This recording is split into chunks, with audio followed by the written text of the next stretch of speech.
Tonight I say to the people of America, to Democrats and Republicans and independents across this great land, enough. This moment, this election is our chance to keep, in the 21st century, the American promise alive. Because next week in Minnesota, the same party that brought you 2 terms of George Bush and Dick Cheney will ask this country for a 3rd.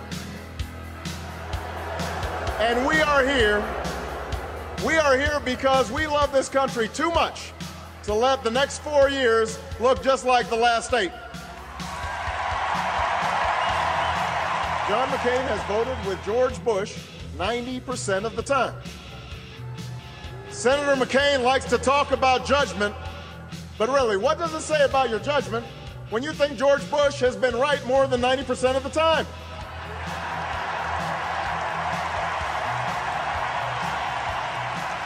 I don't know about you, but I'm not ready to take a 10% chance on change.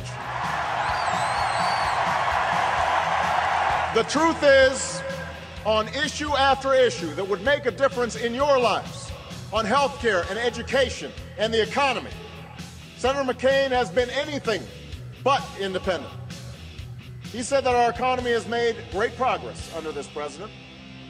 And when one of his chief advisors, the man who wrote his economic plan, was talking about the anxieties that Americans are feeling, he said that we've become, and I quote, a nation of whiners.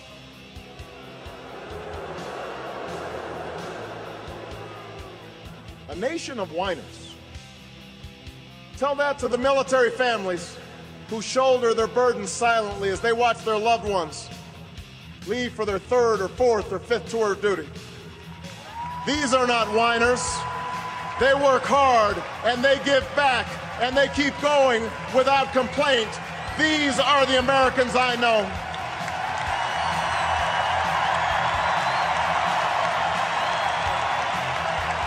I don't believe that Senator McCain doesn't care what's going on in the lives of Americans.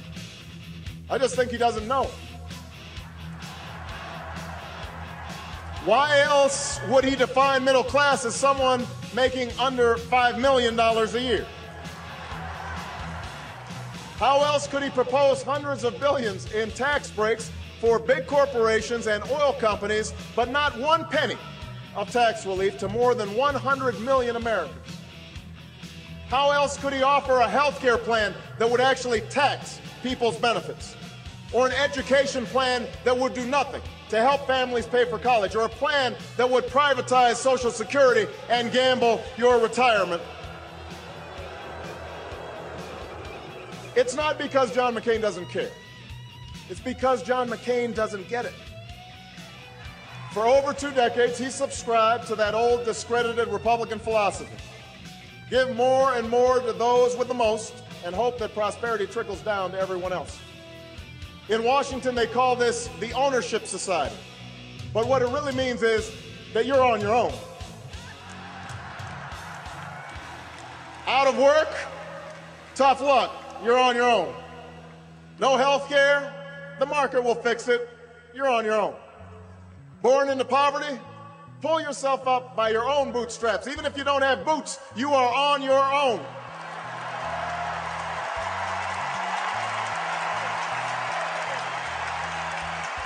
Well, it's time for them to own their failure. It's time for us to change America. And that's why I'm running for president of the United States.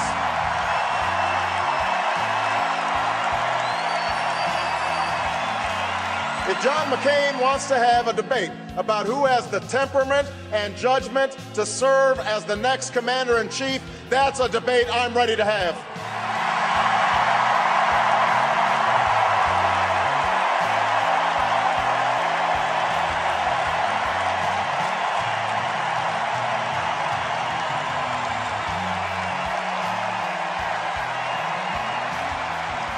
While Senator McCain was turning his sights to Iraq just days after 9/11, I stood up and opposed this war, knowing that it would distract us from the real threats that we face. When John McStain said we could just muddle through in Afghanistan, I argued for more resources and more troops to finish the fight against the terrorists who actually attacked us on 9/11, and made clear that we must take out Osama bin Laden and his lieutenants if we have them in our sights.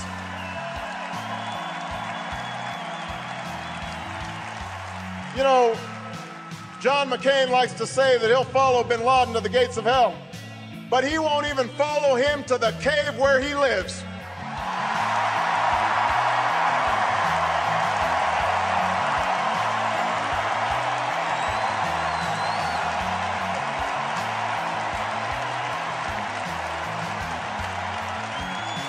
And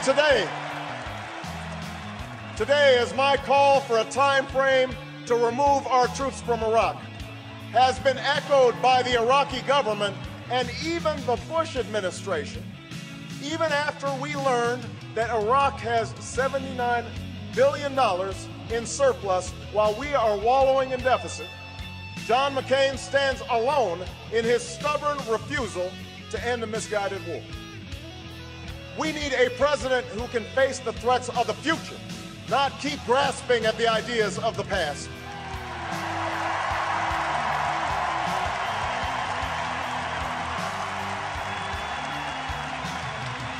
If John McStain wants to follow George Bush with more tough talk and bad strategy, that is his choice, but that is not the change that America needs.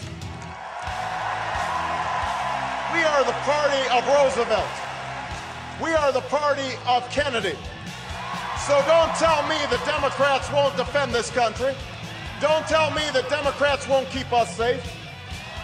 The Bush-McCain foreign policy has squandered the legacy that generations of Americans, Democrats and Republicans, have built, and we are here to restore that legacy.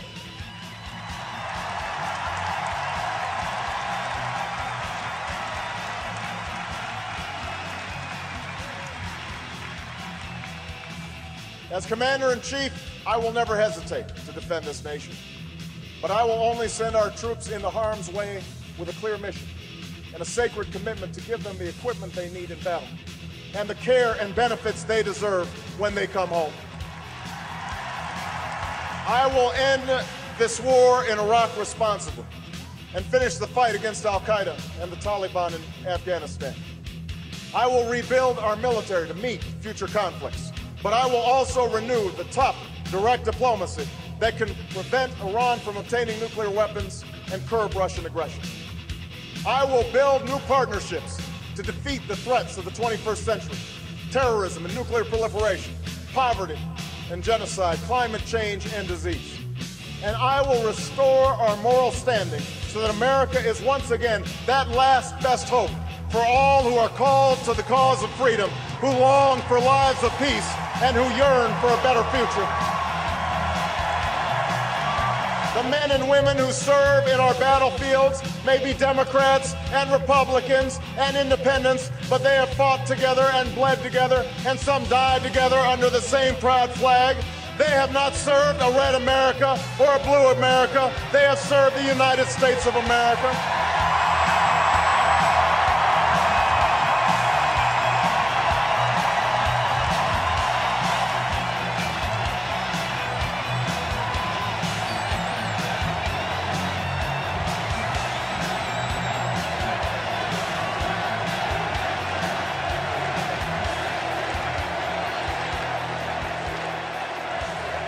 So I've got news for you, John McStain.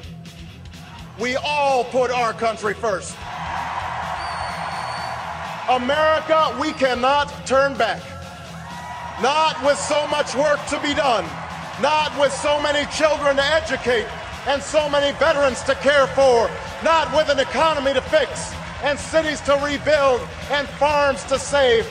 Not with so many families to protect and so many lives to mend. America, we cannot turn back. We cannot walk alone. At this moment, in this election, we must pledge once more to march into the future. God bless the United States of America.